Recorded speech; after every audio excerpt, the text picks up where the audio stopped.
দিদি আজকে তো এই টিঙ্কু মিঙ্কুর জন্মদিন, আজকে একটা কেক বানিয়ে দে না। বাবা ওদের জন্য কেক বানাতে হবে?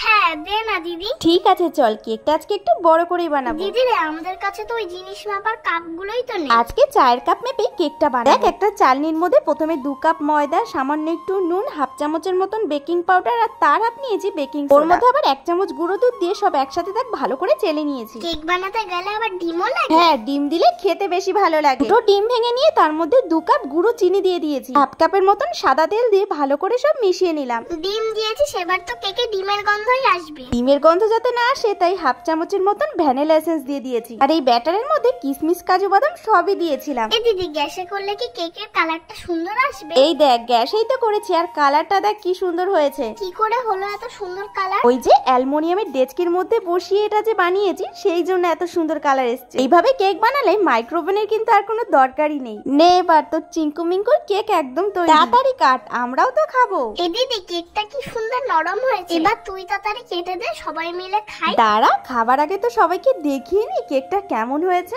সত্যি দিদি কেকটা দেখতে যেমন হয়েছে খেতেও সেরকম।